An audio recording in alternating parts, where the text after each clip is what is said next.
तुम प्रभु के अंश हो, प्रकृति के आश्रय से तुम्हें चैन नहीं मिल सकता, शांति नहीं मिल सकती, अमर पद नहीं मिल सकता। तुम भटकते रहोगे, क्लेशित होते रहोगे, भयभीत होते रहोगे। भटकना जन्म मरण।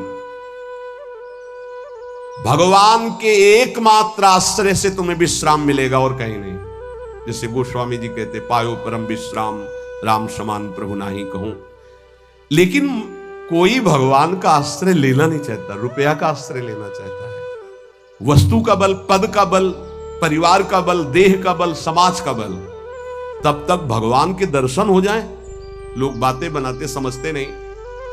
अरे द्रौपदी जी अवतार हैं, द्रौपदी जी कोई जन्म नहीं लिए, अवतार हैं, शक्ति का अवतार हैं, यज्ञ कुंड से प्रकट हुई। लेकिन आश्रय दृढ़ तब हुआ इस घटना के बाद, चीरहरण घटना के बाद। नहीं, पांडवों का आश्रय था, सभा का आश्रय था, अपना बल का आश्रय था, दांत का आश्रय लिया। जब सब छूट गया तो गोविंद द्वारिकावासिन। ये चीज समझने, कल कुछ संत भगवान आए थे, उनसे यही चर्चा हो रही थी। आश्रय तत्व पर दृष्टि रखो। कहां आश्रय है तुम्हारा?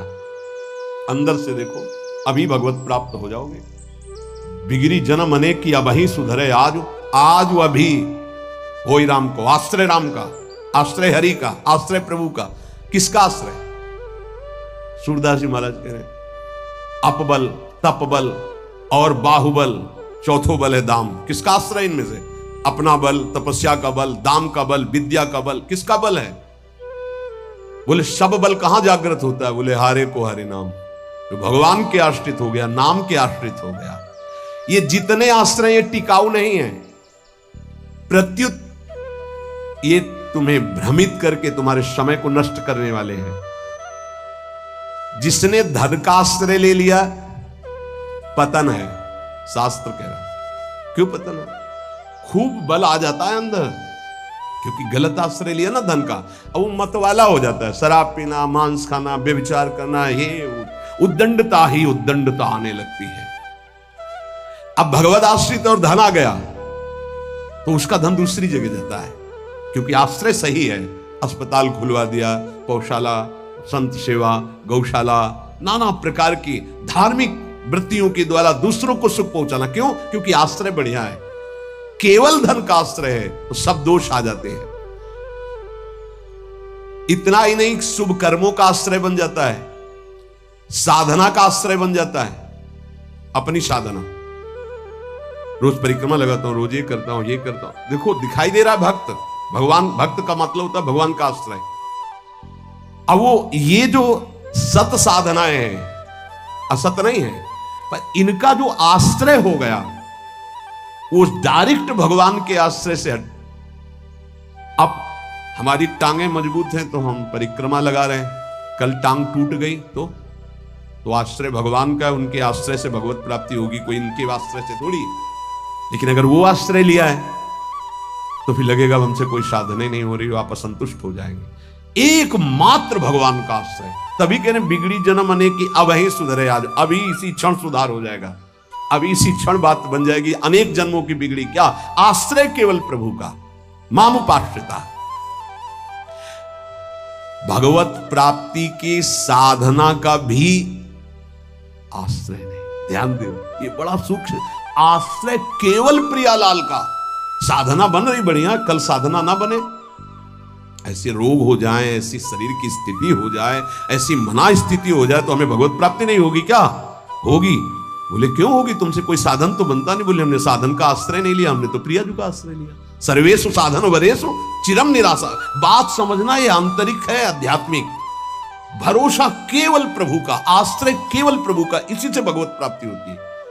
पूर्व में जब प्रथम बोलना शुरू हुआ था मुरारी से, उनसे यही आश्रय तत्व पर केवल चर्चा होती थी। आश्रय को समझिए। अगर आश्रय साधन का, तो भोग साधन का होता है, साधन सुख का भोग होता है। इसीलिए यह गुण साधनते नहीं, बड़ा सूक्ष्म। अब जैसे अल्पज्ञ साधक है तो सोचता है कि फिर तो साधना ही नहीं करनी चाहिए। तो अभी तक आप कर रहे थे क्या? आपसे करवा रहे थे जिनके आश्रित हो। ऐसे भाव में आओ। साधन हो रहा है, प्रभु को समर्पित हो रहा है। नहीं हो रहा है तो हम तो प्रभु को समर्पित ही हैं। हमारी भगवत प्राप्ति तो पक्की है।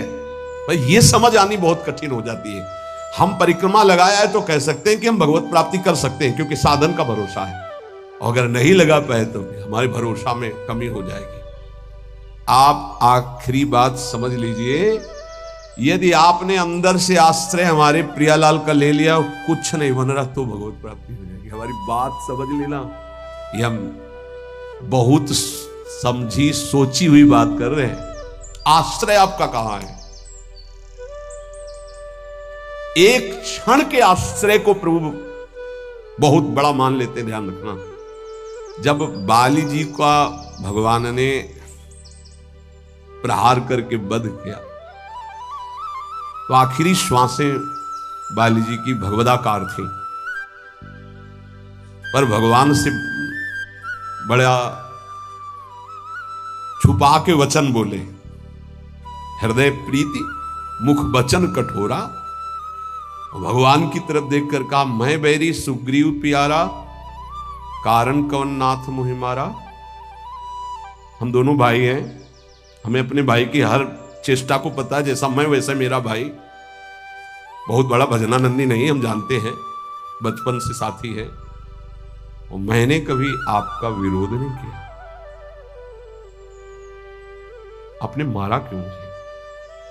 जो सूक्ष्म बात भगवान, तुम ये जानते थे कि सुग्रीव मेरे आश्रित हो गया है? अरे अभिमानी, मेरे आश्रित का वैरी मेरा वैरी होता है। तो कितने दिनों के आश्रित हुए थे सुग्रीव जी? कोई माला चलाई थी, ध्यान किया था, तपस्या की थी, और निष्काम आश्रय नहीं था, सकाम आश्रय था। बाली मारा जाएगा, मैं किष्किंधा का राजा बनूंगा। और राजा बन गए। महाराज जी, राम जी प्रवर्षण पर्वत पर है, एक दिन भी दंडवत करने ना दिन में गए ना शाम के गए, 4 महीना नहीं गए। फिर वहां से भयभीत वाले वचन जब भगवान लक्ष्मण जी को कि जाके बोल दो कि जो बाली को वही बाण तूड़ीर में है उसमें, तब आके दंडवत, नाथ विषय हरि लीने से ज्ञान। हम आपको बात बता रहे हैं प्रमाण सहित। भगवान ने जो वचन कहे उस बहुत मानने और समझने वाली बात। तुम जानते थे कि सुग्रीव मेरे आश्रित हो गया। अरे अभिमानी, तुम मारना चाहता मेरे आश्रित का वैरी मेरा वैरी, मेरे आश्रित का मित्र मेरा मित्र, इसलिए मैंने तुम्हें मारा। फिर वो आगे की जो बात अनुज बधु भगनी सुत नारी व्यवहारिक की बात कही, आंतरिक बात जो कही, मेरा शरणागत मेरे आश्रित। अन्य आश्रय टिकाऊ नहीं है, पहले दिमाग में रख लो। यहां तक कि साधना का आश्रय भी। इसीलिए सर्वेषु साधन वरिष्ठ चिरम निराशा। साधना का आश्रय साधन का भोग करवाने लगता है। साधन का भोग क्या होता है? एक अहम में सुख। दिन में 3 परिक्रमा लगाता हूं वृंदावन की, वो अहम में जो आश्रय बैठ गया साधना का, ये अहम भोग कर रहा है उसका। 3 लग गई तो कोई बात नहीं, 3 दिन नहीं लगी तो कोई बात नहीं, उन्हीं के तो आश्रित। मान लो कोई ऐसी शरीर की अव्यवस्था, प्रमाद नहीं होती, प्रमाद नहीं होता भक्तों में। आश्रय हमारा प्रभु का, जैसी उनकी रुचि हो वैसा चलावे। बहुत बढ़िया साधन बन गया तो हमें कोई हर्ष नहीं है, और कोई साधन नहीं हुआ तो हमें कोई शोक नहीं है। ये स्थिति समझना बड़ा कठिन है। जब तक उपासक भगवान के आश्रित नहीं होता तब तक वो किसी न किसी पराधीनता को स्वीकार करता रहता है, और इसीलिए उसका दुख नहीं मिटता। अन्य आश्रय परिणाम दुख। ध्यान रखना, प्रभु के सिवा अन्य आश्रय बराबर दुख, प्रभु का आश्रय बराबर सुख। दुख की निशानी नहीं। संसार में प्रगट आश्रय भोगों का, शरीरों का, पदों का, धन का बड़ा आकर्षण है। स्त्री का आश्रय, पुत्र का आश्रय, मकान का आश्रय, बड़े बड़े आश्रय हैं अंदर। जब तक ये आकर्षण रहेगा तब तक भगवान में आकर्षण नहीं होता। और अंदर सब आकर्षण में वही कृष्ण का है। भगवान का आश्रय होते ही त्रिभुवन की प्रिय से प्रिय वस्तु से राग खत्म हो जाएगा। ये पहचान है। कोई प्रिय नहीं लगेगा, वही प्रिय लग रहे हैं, उनके सिवा वास्तविक आज भी किसी को कोई प्रिय नहीं लगता। अगर वो अंतर ध्यान हो जाए तो उस शरीर को फूंक दिया जाता है, जला दिया जाता है, गाड़ दिया जाता है। क्या ये प्रियता रही? प्रियता तो प्रभु से ही थी। देखो, प्रगट में देखने वाले की दृष्टि में और वर्तमान की स्थिति में बड़ा अंतर हो सकता है। ऐसा नहीं है कि आप जो दृश्य देख रहे हो वो दृश्य वैसा ही हो, आपकी देखने की क्या शैली है। एक बार यही बात अकबर से जब कहा बीरबल ने कि देखी हुई बात गलत हो सकती है, अपना चिंतन जैसा होता है वैसे ही दृश्य दिखाई देता है, उसको भी समझना चाहिए, ना कि जो हमें दिखाई दे रहा है वही सत्य है। ऐसा कैसे हो सकता है? जब हम देख रहे हैं तो सत्य क्यों नहीं हो? तो उनका कभी ऐसा आपके सामने प्रश्न आवे तो बताना, फिर हम आपको उत्तर देंगे। एक दिन जो बादशाह की सैया लगाता था, उसके मन में आया कि जीवन व्यतीत होता जा रहा है फूलों की सैया लगाते हुए बादशाह के लिए, तकिया आ रहा 5 मिनट लेट के देखते बादशाह थोड़ी आ जाएगा इस समय। लेटा तो सोचा इनका जो चद्दर है इतना सुगंधित और मुलायम, जरा डाल के डाला और आंख मूंद के 5 मिनट आनंद लेते, सो गया। अब भैया कहां चारपाई में सोने वाला, कहां बादशाह की सैया में। और दरबार में उनको विलंब था, तो जो उनकी पत्नी थी वो वहां गई। आज महाराज बिना कुछ खाए पिए बात किए, हमें लगता कोई सीरियस मैटर रहा होगा, थकित होकर के सो गए, पार्श्व में वो सो गए। बादशाह आया तो देखा मेरी सैया में कोई पुरुष और हमारी पत्नी, तलवार खींची तो उसने कहा था बीरबल ने कि दृश्य झूठा हो सकता है। उसको बुला के कहते हैं एक दृश्य कहां से झूठा हो सकता है, मैं सत्य देख रहा हूं। बुलाया और कहा कि तुम कहते थे दृश्य झूठा हो सकता है, देखने वाले की क्षमता के अनुसार दृश्य दिखाई दे, मैं देख रहा हूं मेरी पत्नी किसी गैर पुरुष के साथ पड़ी हुई, ये झूठा है? बोले महाराज झूठा भी हो सकता है, झूठा ही है, मैं ऐसा नहीं कहता, लेकिन झूठा भी हो सकता है। अब कौन पुरुष है हमें तो पता नहीं, लेकिन आप 2 मिनट खंभे की आड़ में रुकिए। रानी को जी बोले आप किसके साथ सो गए? महाराज के साथ। बात नहीं की? बोले थके थे, सो रहे थे इसलिए, जगह नहीं, पार्श्व में सो गए। ठीक है आप जाइए, हम महाराज को जगा खिला रहे हैं क्योंकि भोजन नहीं पाया इनको पवाना। हाँ ठीक है। पर्दा हटाया तो वो फूल बिछाने हो, वो तो घबरा रहा था एकदम, तो उनका मालिक जान बचा लो, मुझे ऐसा ऐसा आया इसलिए। नहीं तो किसके साथ? हमारे साथ तो कोई नहीं था। बादशाह पर्दे की आड़ में सुने, पूरे चुपचाप भाग जा, अगर बादशाह जान गए तो मार। बोले सरकार देखा दोनों निर्दोष थे, यदि आप मारते तो दोनों की हत्या आप कर सकते थे, लेकिन दोनों निर्दोष थे। हमारी दृष्टि प्राकृतिक दृश्यों का फाइनल नहीं कर सकती, फिर सच्चिदानंद का कैसे? तो हमें अपनी दृष्टि सुधारने, वीत राग, जिनका राग बीत गया है, अर्थात परम वैराग्यवान, भगवत लीला का रसास्वादन, इसलिए परम वैराग्यवान परमहंस शिरोमणि सुखदेव जी को श्रीमद् भागवत कथन का अधिकारी श्री भगवान व्यासदेव जी ने जान करके भागवत दी। जब कोई प्रभु से विमुख हो जाता है तो नाशवान पदार्थों में और शरीर में, ये नाशवान है, इसमें राग हो जाता है। अब ये राग उससे पापाचरण कराता रहता है, वो भगवान की लीलाओं को नहीं देख सकता। हमारा सच्चिदानंद प्रभु की प्राप्ति का पहले भूमिका समझ ले।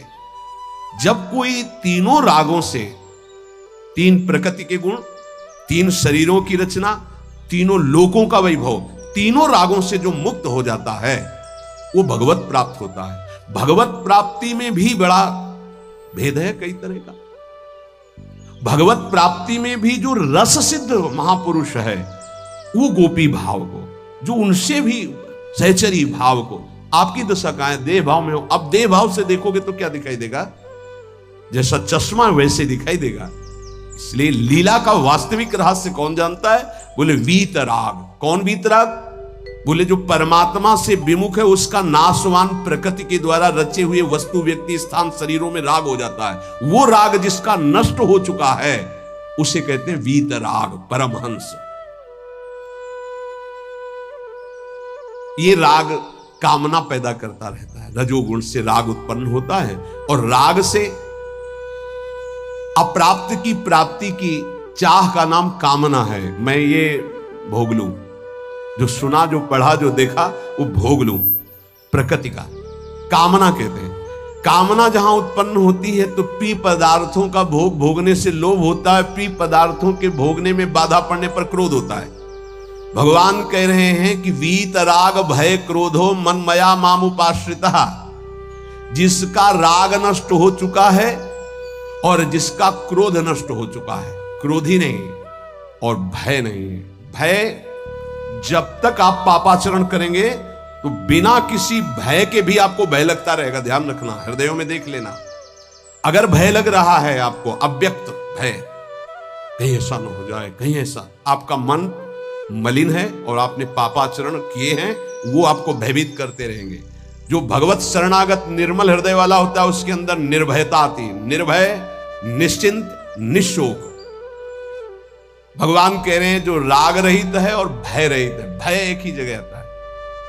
अज्ञान जनित नाशवान शरीरों में राग, भोगों में राग, जिससे पापाचरण, तो ये शरीर न नष्ट हो जाए, इस बात का भय बना रहता है। कहीं भोग सामग्री न छूट जाए, इस बात का भय बना रहता है। और एक मन में अव्यक्त भय बना रहता है, वो पापाचरण का फल, वो एक कल्पनात्मक भय बना रहता है, भयावह, जिसे आजकल भाषा में डिप्रेशन कहते हैं। वो बेमतलब की बातें सोच सोच कर डरता रहेगा।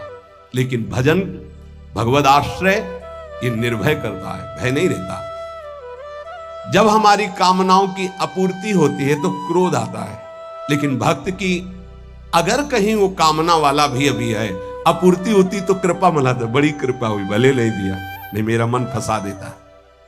पूर्ति हो गई तो बहुत दुलार है, बड़ी प्रभु की दुलार वृत्ति है, वो प्रभु की तरफ ही देखता है, पूर्ति में भी अपूर्ति में। इसलिए ना वो तो लोभ से बंध पाता है ना क्रोध से। वो तो महान पुरुष होते हैं जिनमें कोई कामना नहीं होती, लेकिन प्रायः कामना से ही भक्ति प्रारंभ होती है। जो हमारा अनिष्ट होने की आशंका बनी रहती है, ये अविद्या, अज्ञान, नाशवान पदार्थ, नाशवान शरीर की प्रियता के कारण। तो भय, क्रोध, लोभ, ममता, ये सबका मूल जो है कामना है, काम है।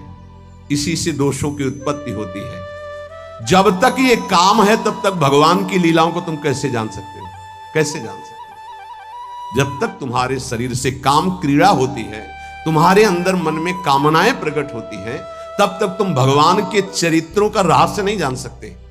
क्योंकि भगवान कह रहे मेरे जो चरित्रों को, मेरे कर्म को, जन्म को दिव्य जान जाता है, उसका पुनर्जन्म नहीं होता, तो कौन जान जाता है? तो बोले वीत राग भय क्रोधा, जिनका राग नष्ट हो चुका है, जो निर्भय हो चुके हैं, जिनके हृदय में क्रोध नहीं है।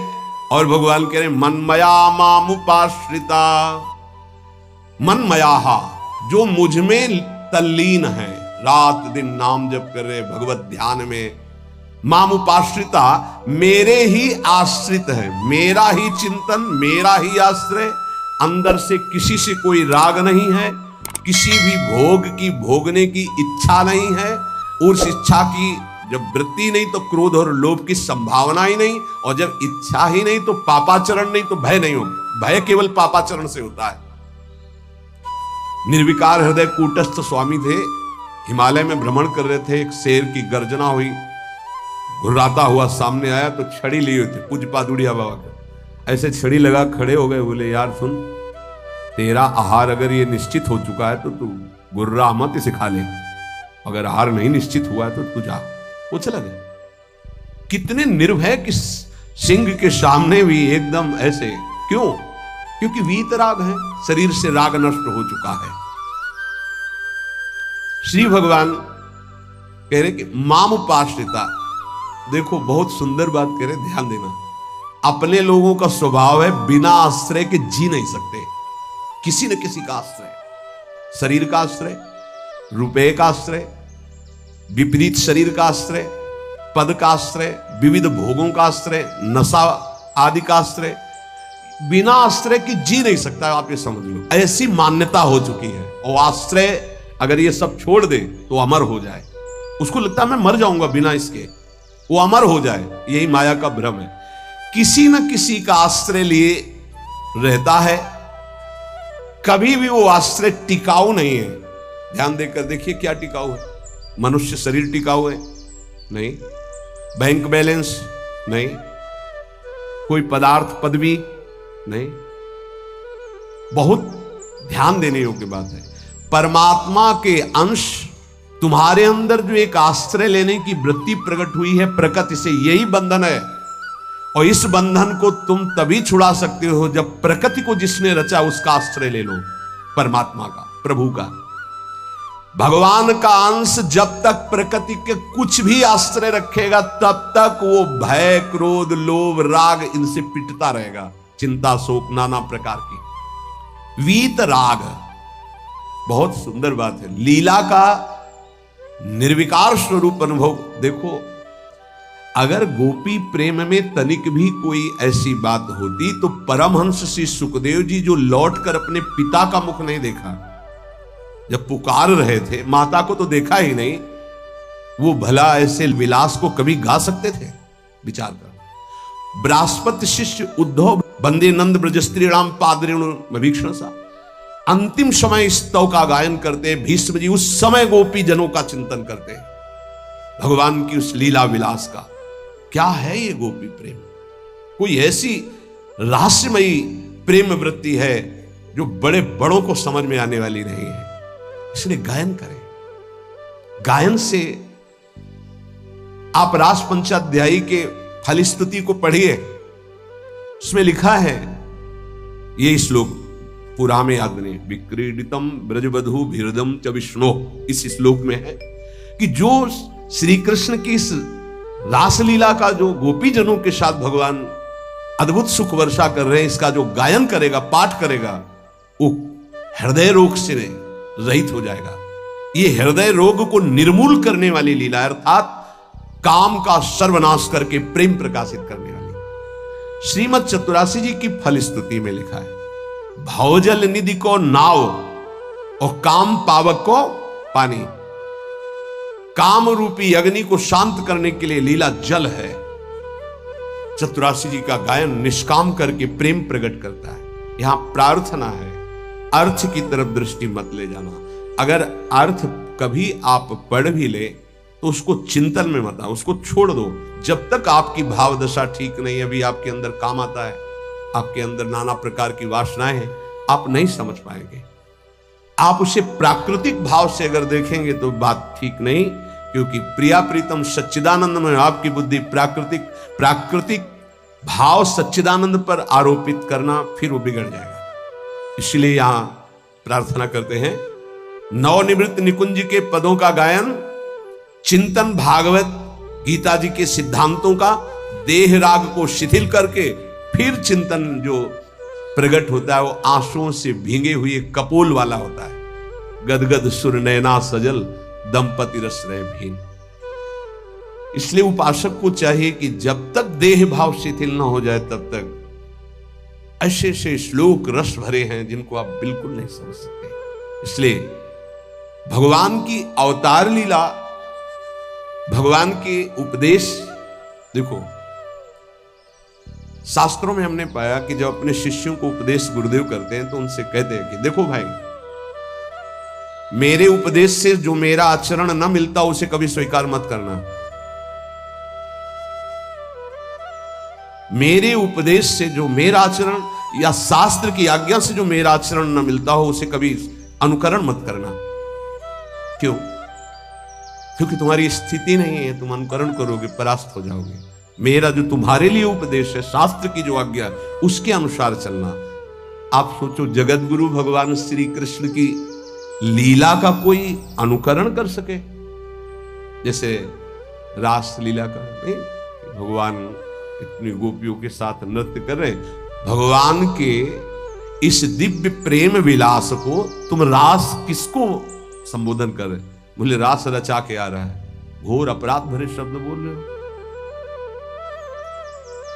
भगवान रास जो कर रहे हैं वो आत्म स्वरूप का विलास है, वो किसी व्यक्ति या स्त्री पुरुष का नहीं है। भगवान ने जो कुछ लीलाएं ऐसी की जिनका अनुकरण स्वाभाविक करके हम प्रेम मगन हो सकते हैं, कुछ लीलाएं हैं जिनका गायन करके प्रेम में मगन हो सकते हैं, कुछ लीलाएं हैं कि पढ़ सुन करके हम गर्वित हो सकते हैं, मेरे प्रभु ऐसे। तो रास लीला के पहले भगवान की जैसे लीला एक आती है, गोवर्धन लीला, फिर रास लीला। चलो रास लीला तुम करने के अनुकरण करने की बात करते, चलो गोवर्धन लीला करो। नहीं, भगवान जो लीला करते हैं उनका अनुकरण करो, गोवर्धन लीला करो। अब भी 21 किलोमीटर के महाराज हैं गिरिराज जी। श्री कृष्ण चंद्रजू जो लीला कर रहे हैं वो गायन करनी है, अनुकरण करने की सामर्थ्य किसमें है? किसमें है? भगवान शंकर ने हलाहल जहर निकला समुद्र मंथन से, यहां रोक लिया, तुम एक कुल्ला पानी रोक के दिखाओ, पानी और हलाहल जहर रोक लिया। तो सामर्थ्यवान महापुरुषों का आचरण वही अनुकरणीय है जो शास्त्र सम्मत है, जिनका वो आदेश कर रहे हैं कि आप ऐसा कीजिए। हर बात अनुकरणीय नहीं है, क्योंकि वो किस दशा में किस स्थिति में है।